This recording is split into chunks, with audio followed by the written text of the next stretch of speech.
All right. All right, Jay Ludov 2-3 back. I think this year three of us doing our Masters pod. At least three. We had a And I good think one last year. We we've chosen Rory all 3 years, and we've gone 1 for 2. So I'd say that's plus money. Yeah, we were right on it last year. I got some hot takes this year. Hopefully we can go back to back. Yeah, so we'll do what we normally do. I mean, we'll obviously talk a little bit about the Masters, but want to give people a little insight into ways to maybe optimize their office pools or bets with buddies. I mean, like in my opinion, it might be my number one sporting event. Like, I'd probably choose it over the Super Bowl. Definitely going to choose it over like MLB playoffs or NHL playoffs. I don't even know if there's something that could compete with it for March me. Madness And just tournament, probably. yeah, I guess if you count all of March Yeah, it's just Madness, it's pretty close. So, real quick, let's just first start. So last year, obviously, Rory won. I was on my Delta flight home maybe 2-3 weeks ago, and they had a special, and like I rewatched everything, and obviously there was a lot with like Bryson and Rory. Justin Rose came back, but it was really interesting to like rewatch again and kind of see some of the stuff that like maybe people forget about. Like Ludwig was right in there, kind of for the last, I don't know, 3 to 4 holes, and then like Patrick Reed kind of had a crazy finish as well, and it was just really interesting to watch it back without the lens of like the Rory and Justin Rose and Bryce and stuff, and see everything else that was going on. And so I'm super excited for this year. I think it's going to be just an absolute stacked leaderboard on Sunday.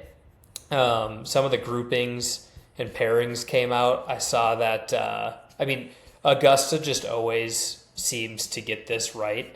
They have like Rahm got her up and Ludwig in a threesome, Spieth, Justin Rose, and Koepka, and then another one was DeChambeau, Xander, and Fitz.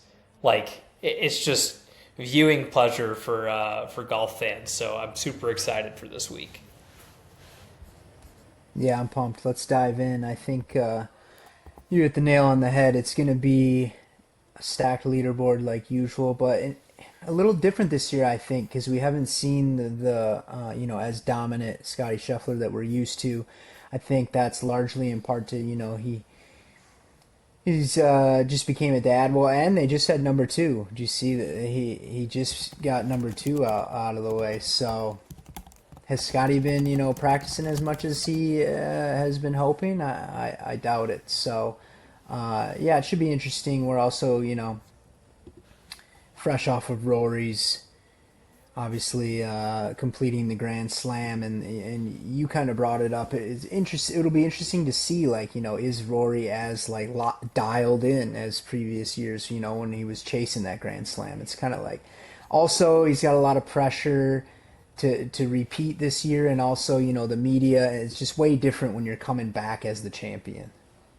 Well, there's like two things to take into consideration there, right? Like you could take two angles. You could take the one where the monkey's off his back, and I saw his interview. He said he actually thinks Augusta is his best chance to win another major, like that he could win there multiple times. Like you could take that route where monkey's off his back. He's got the Grand Slam. Obviously, he plays well at Augusta, knows it really well, and we see a lot of players as they age get better playing there because we know like course history is so important.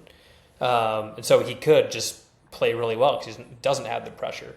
Or you can take like my side of it, which is I just think he's going to be so distracted with all this other stuff coming on. Like I don't know if he's going to be as sharp as he has or like cares as much. And that's either going to go two ways. Like he's going to play really well, or maybe he's just not as dialed in. And I was talking to Larry Bobka at Second Swing about this the other day, and he made a good point, which is the weather the last couple of years, it's rained a lot, and like the greens kind of soften up a little bit, but I don't think it's rained at Augusta like recently at all. And it's going to be really firm and really fast, and so like you're going to see it going to be a lot more difficult around the greens and with putting this week, which is going to be, I think, super fun to watch.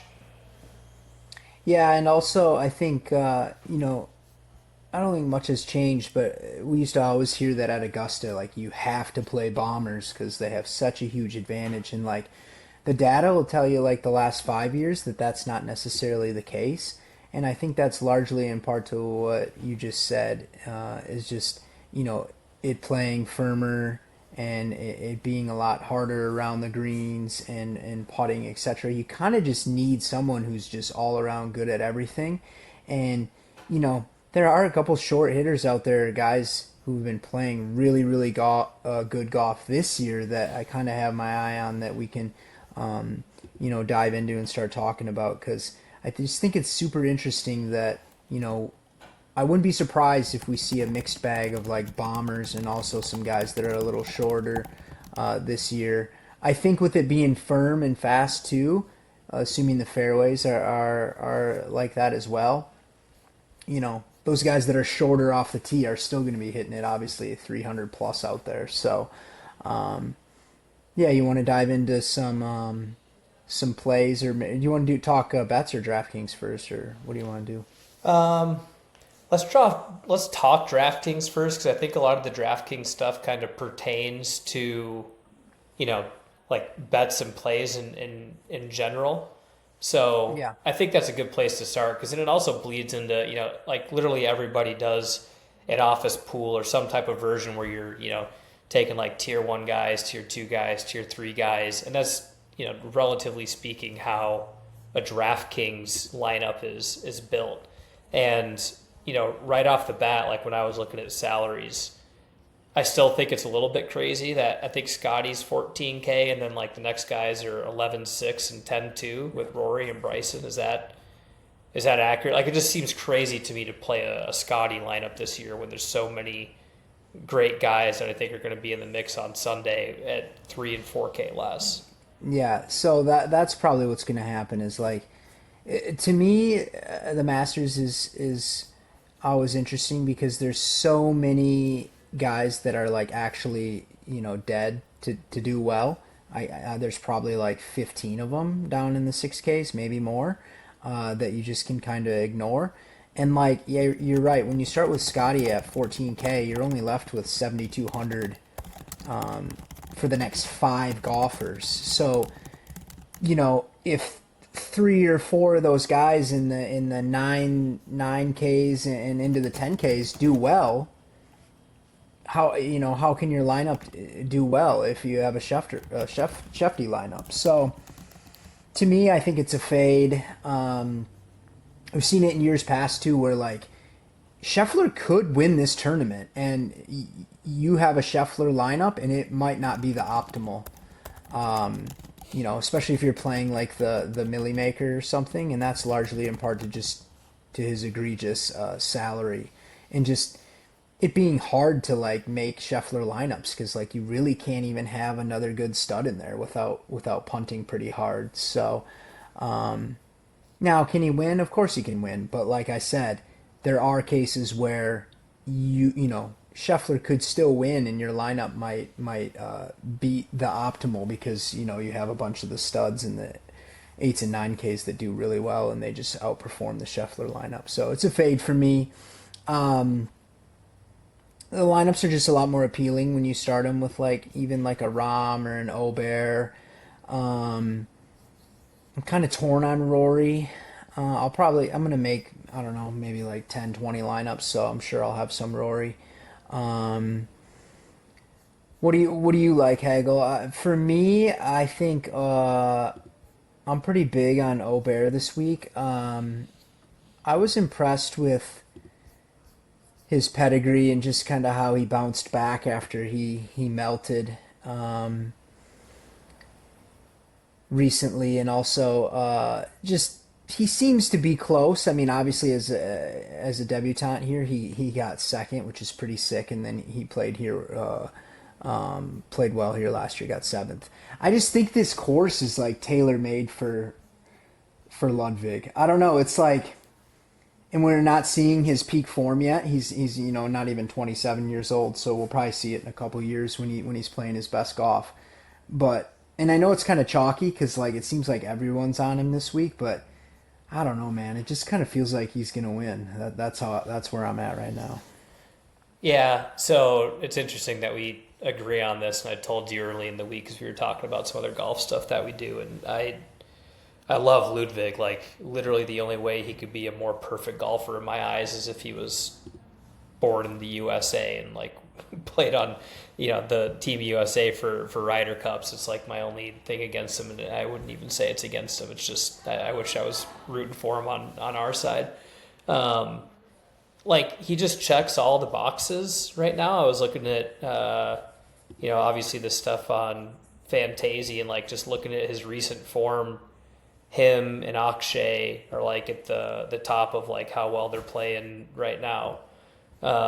He's obviously played really well here. Like his course form also fits. I mean, obviously there's guys like Rob and Scotty who are a little higher than him, but I mean, it just I don't know. I think I've been watching a lot of Ludwig stuff lately, and he talks about how he likes to hit a little tight draw off the tee, but he can cut it when he wants. Like he has the shot shape off the tee that you need here.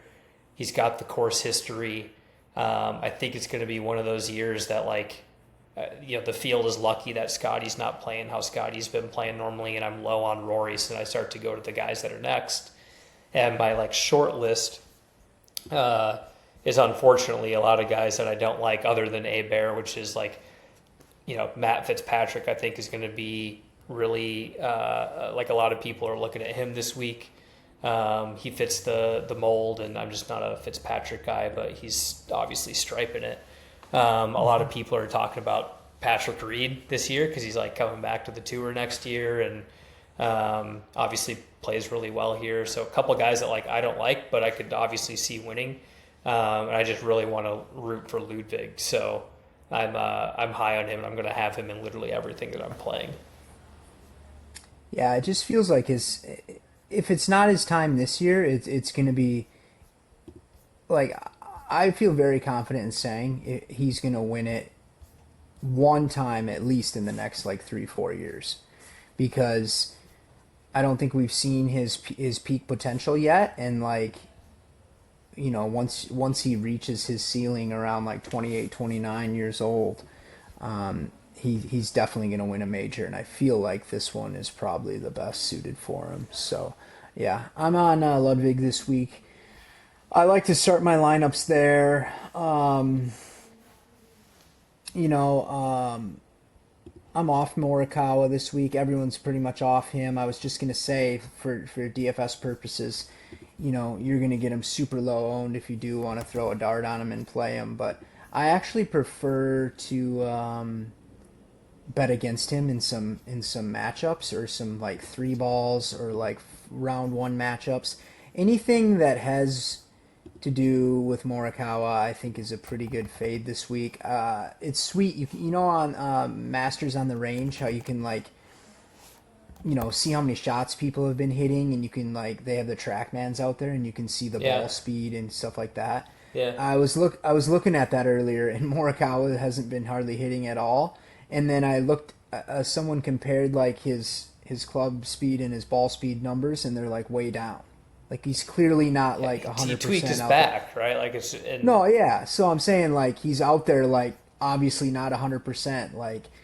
He just we're freaking on. It's Tuesday, and he's on the range, and he can't give it 100%. Okay, I'll just bet against you then. It's a pretty easy spot. The numbers have all moved a little bit already, but I mean, you can get Hideki versus him at minus 130, minus 140 in a tournament matchup or whatever, and I don't know. I don't think the course fit is that great for him anyways, because he's primarily a mover of left to right ball flights. So and also historically hasn't putted very well. I mean, he did start to putt a little better in the last couple weeks or whatever, but yeah, I'm pretty big on fading him, and I think there's value in the betting side on fading him in matchups and stuff. So I would look there. Yeah, let's keep going down a little bit. Obviously, You can start your lineup with like two or three guys even in these 9Ks. They're just stacked. I mean, you can get Xander, you can get Tommy, you can get Cam Young. I I'm mean, I like. surprised how low JJ spawn is. I mean, I don't think it's like a great course for him by any means, but like he's hitting it so well and he just won. Seeing him at 7,200 seems low to me. Yeah, they usually do the Masters pricing really soft. Um, yeah, I mean, JJ actually hadn't really been playing that good at all until obviously he won last week. But like we've seen him. Yeah, he got 23rd here in 2022 as his first time. So yeah, I don't mind that. Now that we skipped it down there. I mean, gosh, there's just so many guys in the 7K range that I want to play. It's actually ridiculous. I mean, I'm Name a playing couple. McNeely. I'm playing Knapp. I'm playing Bridgman. I'm playing Minwoo Lee. Batia, Henley. I mean, like, here's the difference. Okay, so this is where you know that, like, I just listed all those guys who are obviously, like, really, really good golfers, right? And then you go down in the 6Ks and you look at these guys down there, even in the mid high sixes, like, I don't want to play any of these guys. I just don't think Yeah. they're just not going to do that good. And, like, we're getting, like, I'm going to use Russell Henley as an example, but like, one of the best golfers in the world, not necessarily a great fit for the Masters, but he's number nine overall golfer in the world on Data Golf, and he's gotten fourth here before. And you can get him at 7,900, or in the high sixes, you can pay for Tom McKibben or Harry Hall or so what I mean, like Yeah. like why would you ever do that?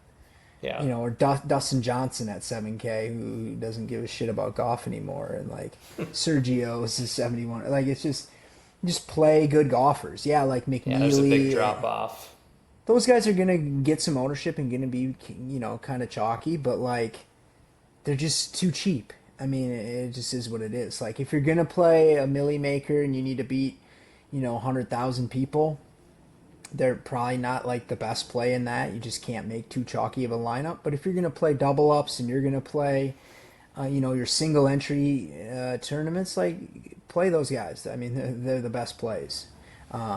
I mean, you know that Knapp's been my boy, and you've grown to love him too. Let's talk about Knapp. Like he's 7,400, and this course, dude, this course should be pretty tailor made for Jake Knapp.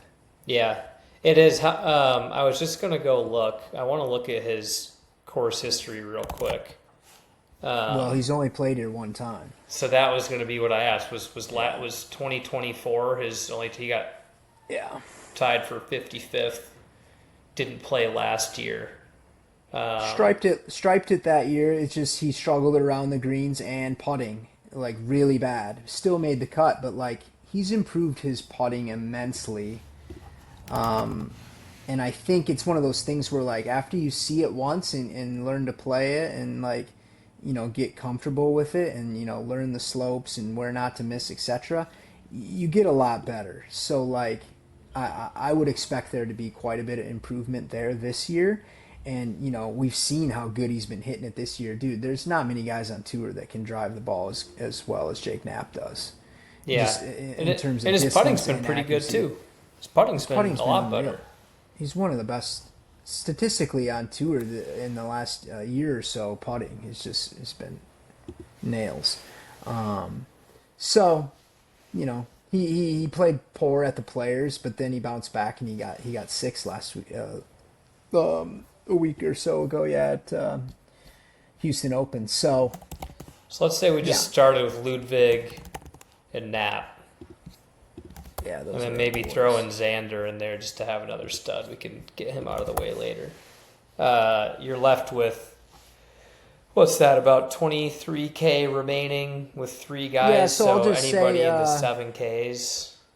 that's what I'm trying to say. So when you guys make lineups, if you start with two guys in the nines, or if you want, you can even go up to Rom or Bryson or whoever you like up there. It's a little trickier with Rory, but like you can do two 9K guys, and when you do that, you're left with like mid high sevens for the next four golfers. And to me, there's so many good golfers in that range. Well, sure, up into the 8Ks too. There's some guys I'm fading there. Like I'm not playing Straka, I don't think, and I'm not playing Hatton. I'm probably off JT What and about Goddard Spieth. up? He's interesting. Yeah, Obviously been our guy. Obviously played really well this season.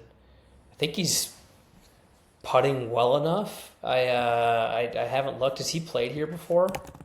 he has not. That's the only thing that worries me a little Oh bit yeah, he about. has not played here. But I mean, you know, we're gonna see a course where he's one of the few guys on tour that can, keep up with Rory off the tee, and obviously a huge advantage here to do that on some of those par fives. Yeah, And cutting I corners just and worry stuff. about So how much he cuts the ball. yeah, I mean, I don't hate it. I'm gonna play a little of him. Generally, I tend to not play debutantes because I think it's just the data just says shy away from those guys. But I think he's just a different talent, and like you said, Gotterup's our boy. He banked for us this year at Waste, and like you know, got to keep riding him. So Yeah, gonna play him some. Obviously, not an all in or anything like that. But yeah, just so many guys I want. Like I said, from Mav at 72 to like Russ at 79. There's like 8 guys in there who I think are just all like too cheap and in good plays. So it's nice when you start your lineup with 2 guys in the nines, you can get 4 more in that range. And like you said, a lot of people are talking about Fitz. Fitz is going to be one of the chalkiest golfers this week, but for good reason. Obviously, arguably, probably, playing the best golf of maybe anyone right now and just coming in with awesome form. Um, the one knock I'll have on Fitz is like, it just doesn't really seem to be that good of a course fit for him. Granted, he has gained some distance over the years, but like he's played here like 10 times, and his best finish is 10th in 2023. So just be aware of when you're making a lineup, if you're starting it with Obear and Fitz and McNeely, who are probably all going to be pretty chalky, like that's probably not a good idea. wow, is this right? He got T7 in 2016. Who? Fitzpatrick. Oh yeah, he did get T7th. Yeah, Is that right? that was his best finish. I was looking at earlier. Yeah, and then he got 10th in 2023. Those are his 2 best finishes. But Wow, that's a long time ago. yeah, That's so crazy. yeah, just be aware of what you're doing. But actually, there's someone in that range right below him that I'm big on is Here, hold on. Let me try Bobby and Mack. guess. Oh, you're gonna say McIntyre? Yeah, I just like him. I think lefties here, it's a good course for lefties. It just I think suits his eye, and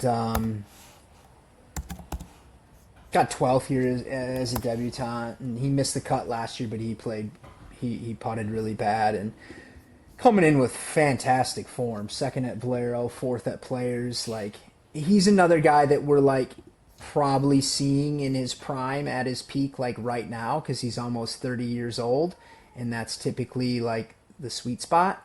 So like Bobby Mack is going to win a major soon, like in the next year or two. I'm pretty sure, and he's up to number 8 overall on DG Data Golf. So like, yeah, love Bobby Mack. I mean, and how can you not root for that guy? He's just sweet, man. Yeah, I he's like sick. Bobby. So how did So I so can, let's say we were to round out a Ludwig, Xander, Nat, Bobby Mack, Mav McNeely. Who you rounding out with somewhere between 7 and yeah, 7.4? that's the lineup right there. I would go Mav, and then I'd finish it off with Bridgman at 74. Oh, you go Bridgman. Why I think Bridgman? so. I just really like him. I mean, the dude is probably the best putter on tour right now, and also like just absolutely striping the ball. Y. Bridgman. Here's his stats in the last 10 tournaments. He's went 4th, 13th, 8th, 8th, 1st, 18th, 5th, 14th. so, Playing pretty so, well. yeah, I mean, does the course suit him that good? Not really, but hard to deny his form and obviously his confidence right now. He's number one in the FedEx Cup standings. Like, just playing really, really good golf and, like, just can putt lights out. And I think to your point, like, in this, you be able to tell maybe a little more on this, Hagler, like shed some light on it. But like, let's say the greens are just, I mean, they're going to be pristine and perfect anyways. But let's say they're just lightning this week. Bridgman's the best putter on tour, or one of them. Like that's more of an edge for him if they're like lightning, correct? I mean, more yes than no, but it's kind Yeah, of the same theory of like if it's super, super firm and hard and fast, it evens it out the same way that if it was like super slow, right? yeah, Like there is a point of diminishing return where it's just like if they're rolling at a 15 and you just got to touch them and it's really hard for everybody to lag putt out there. And we all know, Augusta's green complexes are crazy and you really got to know the spots and you got to be like, I would actually think that that's where having more of a course history and knowledge there is more of an advantage than just being a better putter. Now, obviously, inside of probably like 6 to 8 feet, if you're just having to start it online, you obviously want a guy that's got a really good putting stroke and can get it in the hole. So that would be the only counter argument. But to my original point, sure. yeah, you would lean more towards you'd want a better putter than not. Yeah. So, yeah, I mean, you can't go wrong in that range. I mean, even some guys I didn't mention who I would probably play in there. Like, you're gonna get some low owned dudes in this range that can bomb the ball and have high upside, and those guys are like Nikolai Højgaard, um, Pang, Marco Pang. He just bombs it. Is that how you pronounce it? Um, I thought it was Penji. Penji, yeah, you're probably right. Penji, that would be Penge, more Pang. I have accurate. no idea. I've never heard Penge, that. Pangy, Pang. Yeah, I don't know much about him. I just know he's Marco. sweet. Like you said, Spawn. What about your boy Wyndham? Off on Wyndham. It's going to have a new guy on the bag. So, Yeah, I showers, mean, showers Wyndham.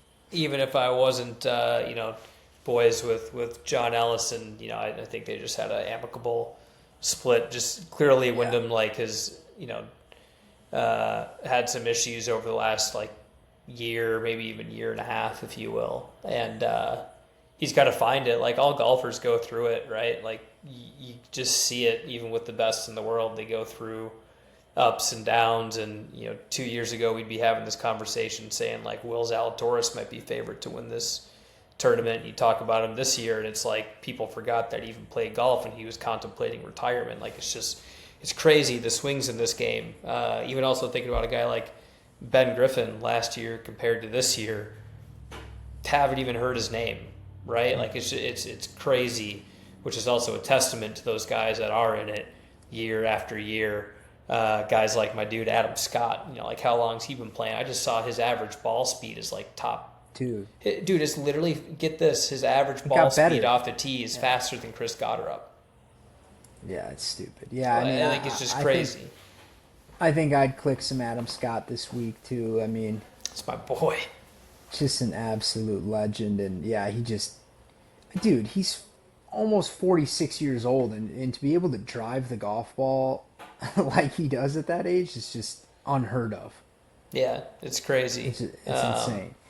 I like I like sprinkling a little Adam Scott. I'll be looking for him on some free Sure. balls and bets. I just think he's super undervalued a lot of the time, and he always plays well here, man. Like I always see him at the Sunday, like looking at the leaderboard, and you see Adam Scott's name up there. Yeah, for sure. Yeah, Woodland just won. Man, what a what a story. I mean, just absolutely insane. Good for him. Super happy for him. This course just never really is suited his eye. He's another one too. Very similar to Adam Scott, dude. He just pounds it too for being 42. Can just absolutely drive the ball so perfect. The thing with the struggle with him here, I think, is like Gary's never been the best around the greens, and like I think he's struggled here at Augusta doing that. So I don't know, love him, but I'm probably off him this week. But yeah, like I said, still just a ton of guys in there. We didn't even talk about like Jason Day and Corey Connors and Siwoo Kim, and I mean there's just so many guys that are playable in this range to where I personally don't think I'm gonna go below 7K. I just don't think there's any need to. And like I said, if you're trying to build a stud lineup with Scheffler, like you just have to go down in this range, and it's a pass for me. I don't see anyone I want to play. There's too many good golfers in the 7Ks. So stick to the 7Ks. Play some 9K guys, 8K guys, and I think you'll do well this week. What do you think about our live guys? I love that like the live stuff has settled down now. We're just talking about Bryson and Rahm, and these dudes are just kind of like normal golfers in the field now that we're used to them like coming to majors. Obviously, I think a lot of people are gonna be on Bryson this year. It's kind of revenge tour. I don't look as much at like the live stats, but I do know that we got our ass whooped by a lot of the live guys in the Ryder Cup, and clearly like John Rahm is still one of the best players in the world. Hatton is still one of the best players in the world. How do you like evaluate these live guys? Because clearly they still got game and are still able to come in and win golf tournaments. Yeah, it's really tough. I mean, Bryson's won like the last two live events. I know Rahm finally won one. I mean, obviously they're both elite, so I think I'll play some of each. If I had to choose one over the other, I think I would slightly lean Rahm, but I think he's also going to come in higher owned than Bryson. But yeah, I mean, you can easily start your lineup with like Rahm and Ludwig, or Bryson and Rahm, or Bryson and Ludwig. It's like not. It's simple to do that and still have like if I click in like Bryson Rahm, yeah, you have 7450 for four golfers, and there's just so many good golfers in those 7Ks. You're easy peasy. You just and then you click in the right ones, and who knows, you might be a millionaire. Well, let's talk about some of these kind of general office pools, if you will. So looking at those like, kind of different tiers. I don't know if I've actually seen the. They got a big one on Splash. Do they this week? Yeah. Let me pull it up. Should we go? Should we go play one of them? Yeah, might as well. It's a $100 one. It's massive. What's it called? Do you know? No, not off the top of my head. I'll have to PGA. look. So there's a Rick Rungood Augusta Showdown. That's the one. That's it. It's Rick Rungood. That's the big one, anyways. Their biggest one on there. Yeah, it's got 350K guarantee. Yeah, there's going to be almost 4,000 people in this thing. Yeah, so let's talk about. Well, here's what we'll do. We'll talk about this, and then we'll talk about like the difference between picking in this compared to like your 30 to 40 to 50, 60 person office pool or whatever or less, like the difference. So like, yeah, pull it up so you can see the tiers, Hagel. I got tier 1 up now, and we can see the golfers, but like. So tier 1 on this Splash is Scheffler, Rahm, Rory, Xander, Fleetwood, Fitz, Cam Young, Bobby Mack, Bryson, Aubert. Like, obviously the studs in this tier are gonna, get most of the ownership. So what that's gonna do is you're gonna get like Bobby Mack and like Fleetwood and Cam Young probably like, super, super low owned in this tier. And then obviously if they go on to win, that's kind of what you need to take down one of these massive, 4,000 man splash contests with 100K up top. You can have some chalky picks, but because you have to pick eight tiers in this, you want to go ahead and just make one, Hagel, and Yeah, we'll click on our boy Ludwig. Obviously, I mean, there's guys Yeah, that so you you talked yeah. about, Bobby, So Scheffler. in that first tier, pick the guy who you think's gonna win. So obviously it's tricky because literally like all 10 of these guys probably could. So, but yeah, we're high on Obear, so we're gonna go Obear. Second tier, we got Russ, Hideki, Kawa, Brooks, Minwoo, Knapp, Rose, Man, Jake Reed. Knapp being in tier two. Who would have thought that like a year or two ago? It's crazy. Yeah, and this one's kind of interesting to me because like I don't really want any Morikawa or Brooks or Rose. Kind of like all the other guys, but it does. I mean, it is kind of a big skill drop down, obviously from that first tier. I mean, to me, like I think the ownership in this tier is clearly like probably going to go to Hideki. Oh, see, I think it's going to be Rose. Yeah, yeah, and Rose will get some too. Yeah, you're right. Rose will definitely get some too.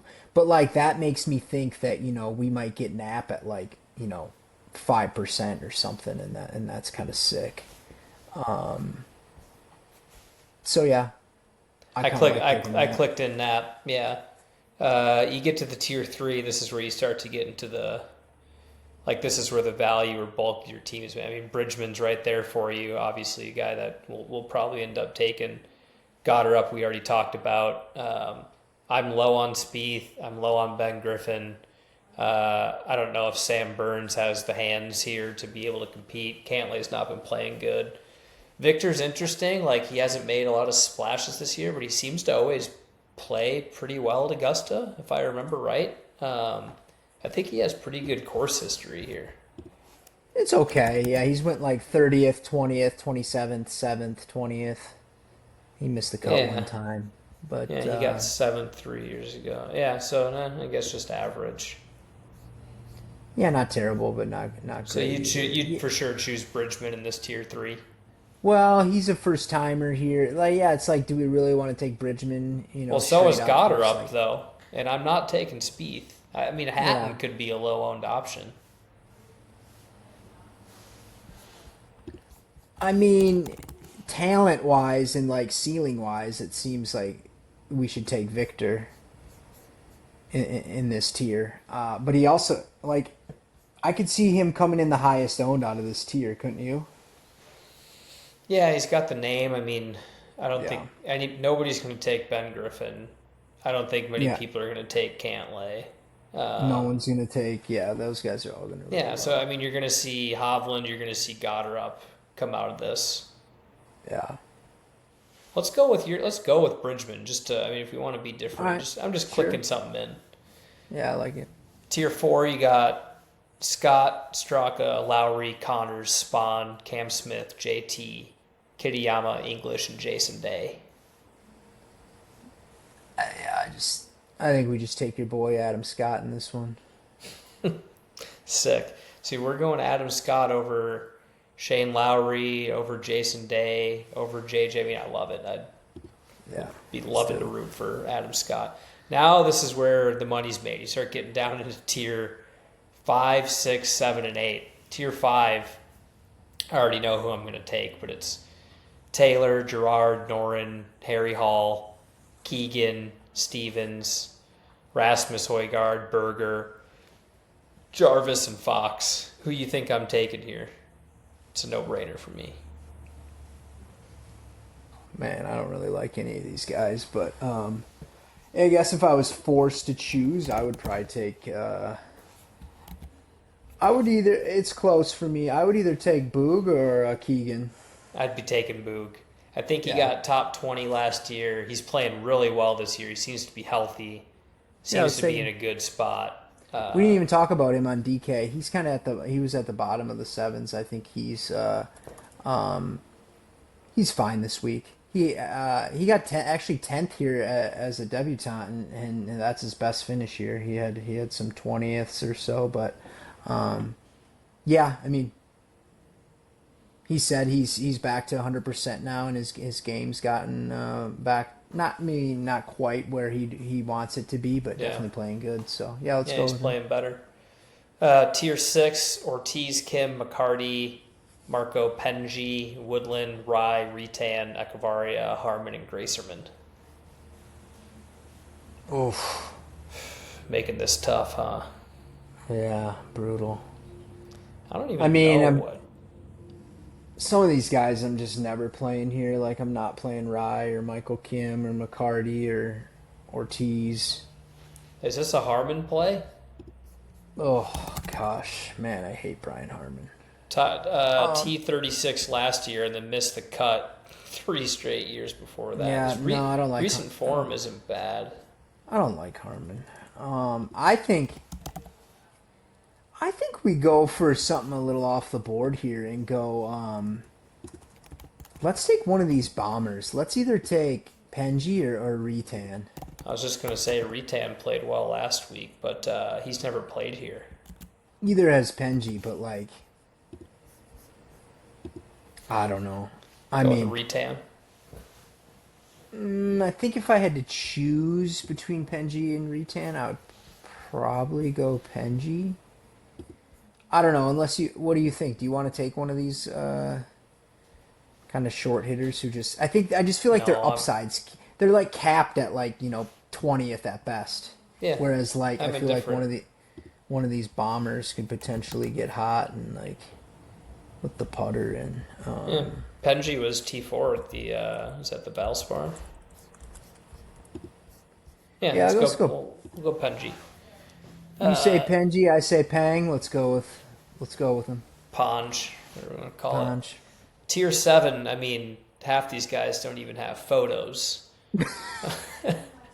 I mean, Sungjai, Homa, Valimaki, Novak, Clark, Brennan, Johnny Kiefer, McKibben, Lee, and Nearguard Peterson. How Dong Lee. Yeah, I mean, gosh, I don't even really have a take when you're getting down this low, or like, I mean, obviously, everybody's going to pick Homa here. You look at his course form, dude. T12, T3, T43, T48 the last 4 years. So, like, if you're talking about a guy you just want to make the yeah, but cut, like, we can't pick the chalk down here. I don't think like you can't win this pool by taking if like Homa's gonna be like 30 some percent or higher in this tier. I'm gonna pass. Let's go with oh man, Brennan really bombs it. he has He's a not first played time. here. I mean, no one's gonna be off on Clark and like um T46 last year. God, he's just been playing so bad lately. yeah, Yeah, it's this been is rough. this is easily the toughest tier. Yeah, I just don't think we can take a chalky Homa, so I'm fine with What going. about I mean, Sungjai? What about Sungjai? He got T5 last year. I mean, his recent form is terrible, but he's at least played here uh, 4 times. T5, T16, T8, he got miscut. fourth at the Valspar. Yeah, well, he does pretty well here because he's just absolutely elite around the greens. Yeah, All let's go right, Sungjai. we'll click him in, and then tier 8 is, I mean, everybody except Tiger that's left, right? Freddie Couples, Yeah, so Potgieter, like in Bubba, this DJ, tier, Sergio. all those guys are dead. To me, it seems pretty obvious. Like you're either taking Sergio or I guess Dustin. I mean, I guess you What about gotta Zach? take. Oh, oh, I mean, dude, oh, he got top 10 last year. Just saying. oh. I can't stomach taking him. I can't stand him. I dislike him more than Jordan Spieth. So, um, Fair enough. Yeah, I mean, it's obvious. gosh, It's one of those 3 guys, I think, unless you wanted to try to get cute and go Podkeeter. But, yeah, I mean, like, if you or just want to take a VJ, bomber, VJ. DJ is sick. No, I'm not taking Um, pot getter. we could go DJ. We can go Dustin. I think everyone will take him. They'll take either Dustin or Zach. I think that's who everyone's going to take. Well, then let's take Sergio. All right. What's Dustin? Because hang on, let me just look real quick at something. Yeah, I mean, does Sergio even fucking play golf anymore? Jeez. No, he doesn't. It's Oh, crazy. that's gross. You know what?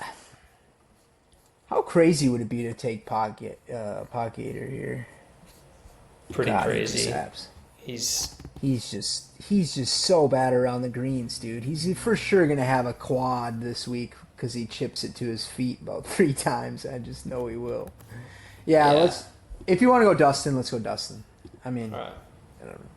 All right, So lock it that's in. our that's Bear, Nat, Bridgman, Scott, Berger, Marco, M, and Deej. Yeah, so real quick, like, yeah, if you guys are doing your office pool, it really just depends how big it is because if you're in an office with 15 to 20 people, you can probably get away with just maybe trying to pick the best guy in each tier. Like, you know I'd still probably go Scheffler. And like, if I was in an office pool with like 10 to 20 people and in the first tier, I'm probably, it's fine, go Scheffler. Obviously, I think Aubert's gonna win, but Scheffler can't go wrong. Just don't You don't really have to get too crazy off the walls, some super low owned guy that no one's going to pick in an office pool with 20 people. Now, to Yeah. win this splash contest with, 4,000, obviously you got to get really lucky and hit the nuts. So it's a little different there. Um,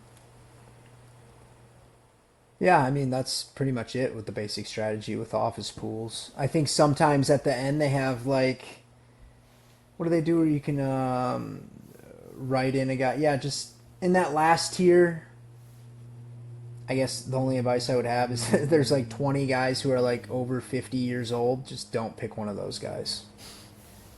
Like, you can they Don't are don't get too they cute yeah. is the Don't theme. don't pick those guys. But yeah, that's pretty much it for the office pools.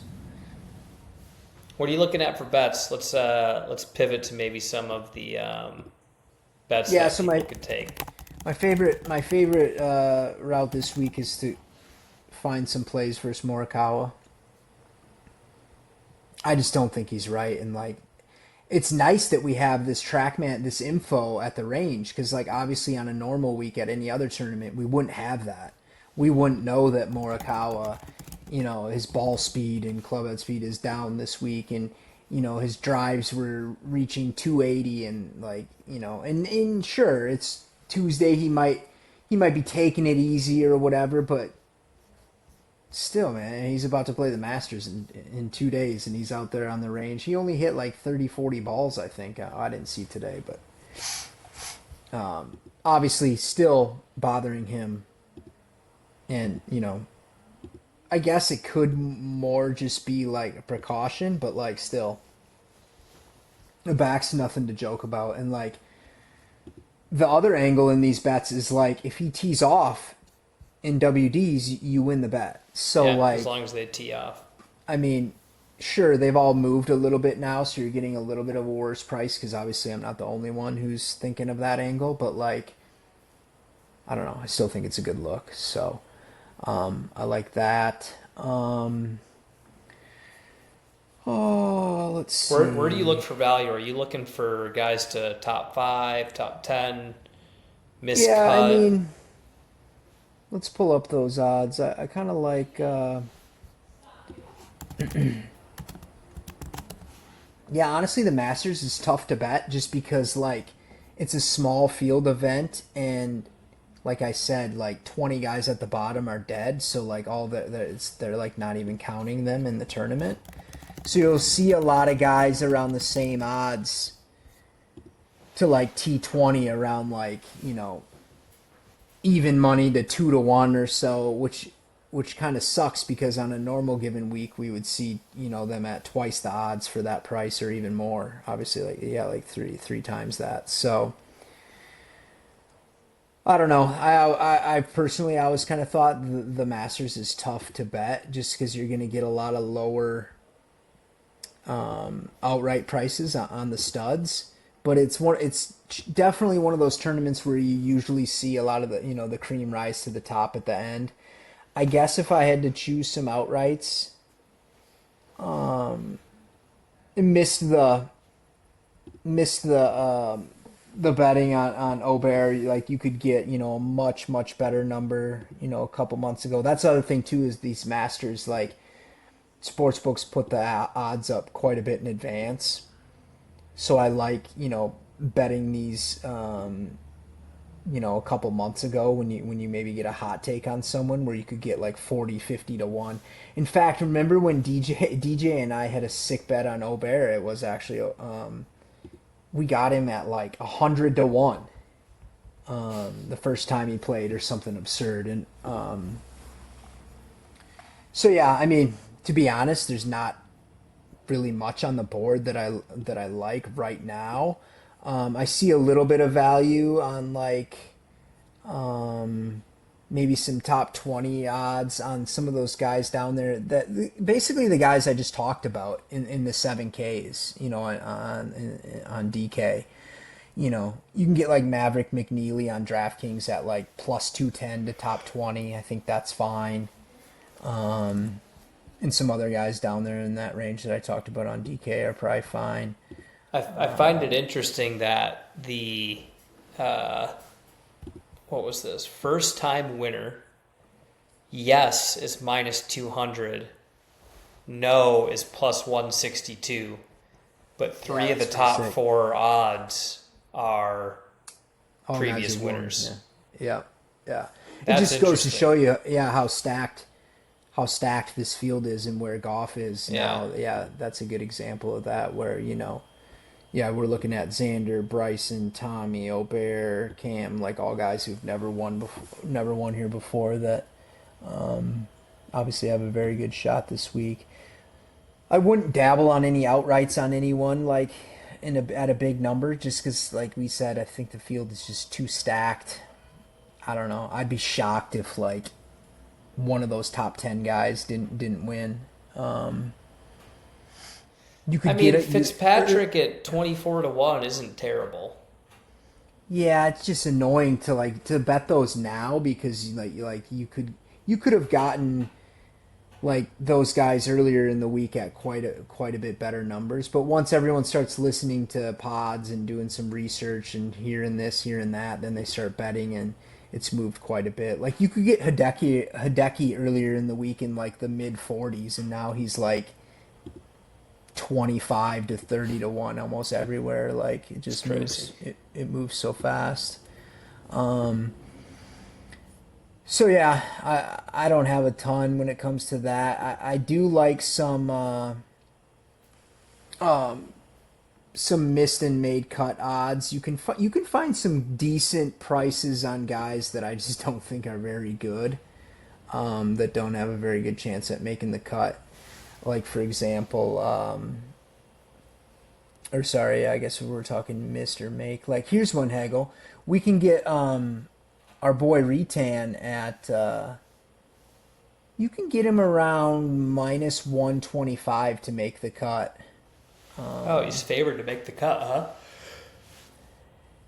Yeah, Datagoff says that he's probably true odds are closer to around minus 150, but he's already up to minus 160 on DK. But yeah, I mean, there's some value showing. Like Mav McNeely is around minus 300 to make the cut, and on DraftKings he's like minus 260. But it's one of those things where like people don't want to lay minus 260 or minus 300 on someone to make the cut. They don't really like that. If I was just betting it for like with the boys to have a good time or whatever, here's what I would do. I would pick someone in the morning on Thursday that's teeing off in the morning for first round leader. I just think that's when you're going to see the lowest wins and, the greens running as true as they will all day. Obviously no spike marks, no ball marks, etc. Like pick someone you want in the morning and bet them as first round leaders so you guys can sweat that. Bet against Morikawa, and then, if you really want to bet an outright guy to win this week, I would pass on the top guys and then just pick one or two of those guys in the 20s or 30s to 1, 20 to 30 to 1 that I think have a good chance at winning. You can still find a Cam Young out there around 22, 24 to 1. You can find some Bobby Max around 30, 35. I like both those. Obviously, I like Aubert. I think Aubert's going to win, so you could maybe find like a 20 to 1 out there if you're lucky. So yeah, I bet one of those. I'd dabble on a first round leader guy, and that's about all I got for bets. I like it. I think it's funny how we keep agreeing every single. Although I think I disagreed on Rory last year and was obviously wrong, but I disagreed on Rory 2 years ago and was correct. But we both agree on Ludwig this year. I think it's his time. I'm excited to be able to sit down on my couch this Sunday and watch what I think is just going to be a absolutely stacked leaderboard.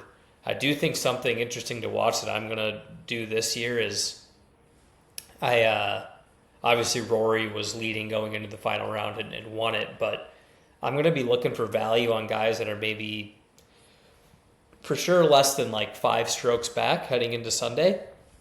And I think it's one of those courses, and especially if it's a new guy in that final group or second to last group with all that pressure on him. Like I would love to see Ludwig in group 4 or 3 in front of the leaders 2 to 3 strokes back, and trying to find value on somebody like that to come back and win the tournament. I think that's what's going to happen this year. Is you'll see a guy go low on Sunday. They don't have the pressure. Everything's going to be on those guys in the final group or final 2 groups, and somebody's going to shoot a low number on Sunday, like 7 or 8 under, and end up winning. So that's what I'm going to Yeah, be watching for. yeah, I like that. You should be able to get some value there, and I think you hit it really good by saying that it just kind of depends who's there. If it's obviously someone who's never won a major before, you know, it's the Masters. Like there's gonna be that much more pressure. And it's just crazy how like much your golf swing changes when there's more pressure and adrenaline. Like we literally seen it 4 times in the last 2 months. So guys had like 3, 4 shot leads going in the back nine and just it melted. I mean, just so much Yeah. pressure. It's just tough, man. I mean, how scary would it be to have like, Scotty who's just like lurking 3 shots behind you and you're in the final group, or like Rory Wow. 3 shots behind you, or Bryson, like somebody like that. And for those guys, when they feel like they have nothing to lose, Yeah, having one of those they're days, in trouble. Yeah. I just think it's going to be fireworks this weekend, man. I'm super excited to watch. Hopefully, Ludwig can pull it out for us, and it's going to be an awesome Masters this year. It's got all of the makings to be one of those special weekends. So I'm pumped for it. Yeah, me too. Looking forward to it. All right, man. Till next time, we'll see if we can call another winner this year. We're going all in on Ludwig, and some great insights as always. All right, man. Thanks for having me on. Take care.